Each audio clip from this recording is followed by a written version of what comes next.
Hey guys, it's Steve here, and after a lot of requests, I came up with Death of Wolverine, the Logan Legacy. It's issue 1. Yeah, I know that issue 3 is also out over here, and I have to do the issue 2 and issue 3 also. Hope you guys will enjoy this one. When the greatest X-Men ever is dead, with this mutant powerhouse now permanently out of the picture, various factions of both good and evil are scrambling to fill the void left by Logan's death. Will Wolverine's legacy be shaped by heroes who valiantly fought alongside him, or by those villains treacherous enough to have challenged him over the many years of his long life? The answers will be revealed in the special 7-issue limited series that spins directly out of the death of Wolverine. Wolverine might be dead, but that's not stopping Marvel from crashing in, much like when he was alive, with the character appearing, or at least his name, on as many comics as the market can bear. The first of many to come cash-ins brings together many of the characters most important to the now in limbo Logan.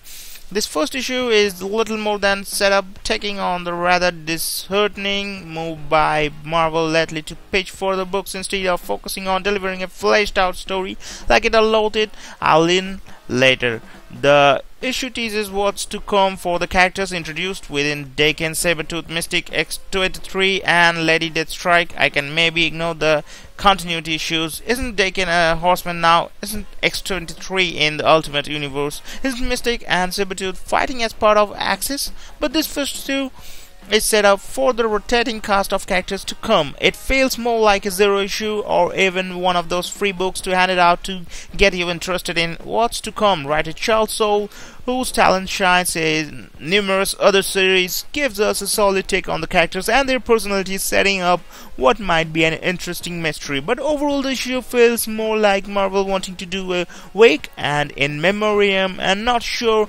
exactly how to accomplish that thing. So the first issue isn't helped at all by Oliver Nome's art, which is possible that at best and atrocious. Most of the issue faces at times don't match the emotion, many don't even match the perspective or general shape of round. It's a mess, not helped by the fact Steve McNiven had art duty for the Death of Wolverine. The quality of the art made me generally think cash in while reading the issue. So it's kind of a thing that, given a review by Graphic Policy and according to my solutions or my review, that I have to say that they are doing this one. I think they're gonna come back with the Wolverine. Yeah. Anyway, they're gonna make a story of this, and they're gonna be kind of more of a threshold of a new kind of Wolverine. So what this talking about this thing, that it's good, but I can also say that if one thing has become clear with the Death of Wolverine miniseries is that Soule is really only kicking off much larger X-Men storyline. Death of Wolverine, the legacy is the next chapter in that story, as X-23, Daken, Sabretooth and Lady Deathstrike are brought together in the aftermath of Wolverine's death to seek answers and collectively seek their new destiny. It's a solid premise, but the execution leaves something to be desired. The first issue is little more than setup for the various character center one-shots that will follow in the comic weeks. As such, there's little to the story beyond the 5 characters being thrown together in a cell by a mysterious captor and offhandedly referencing various adventures that will be explored in greater depth later. The frequency with which this issue features editors' captions pointing readers to check out the Logan Legacy 2, 3 or 5 is pretty annoying actually. Soule at least seems to have a decent handle on the various characters included, though no element of the script stands out as being particularly unique or insightful, such as his sense captions and narrative-less approach in Death of Wolverine. There's some fun Daken Sabretooth rivalry at play. So, and X-23 makes for a solid voice of reason amid the killers and psychopaths. The art proves to be the biggest drawback. However, granted, it was never going to be an easy transition going from Steve McNiven's work on Death of Wolverine to these Fallout comics. Even so, these pages can be pretty rough with their overly heavy blacks and bizarre facial work. Too often, facial expressions are completely mismatched with the dialogue or events in the script. In 1 or 2 cases, it's not even clear what exactly happens between one panel and the next.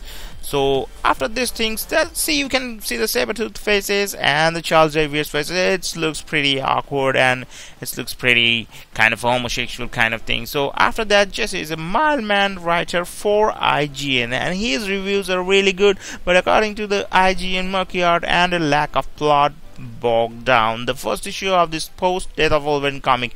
Its overall score is 5.7 mediocre given by the IGN, but in the other side, InsidePost.com, they are saying summary: in Croatia, someone has taken X-23 prisoner. She soon discovers that this same person has taken, so it's almost kind of a whole of the storyline given by the Inside Pulse. So I'm gonna go for comic book resources review, where shows the Death of Wolverine provided a slow, even story with a solemn tone and pitch-perfect gravities. The Logan Legacy is a jarring change of pace with an over-the-top story that swings between hockey and just plain silly. It quickly loses any of this weight its title implies by using trite twist and a forced setup that serves to get these particular characters in a room together as quickly as possible. What's more, some of the characters presents breaks continuity. For example, according to her, all new X-Men subplot X-23 is currently deep inside the Ultimate Universe, but her appearance in the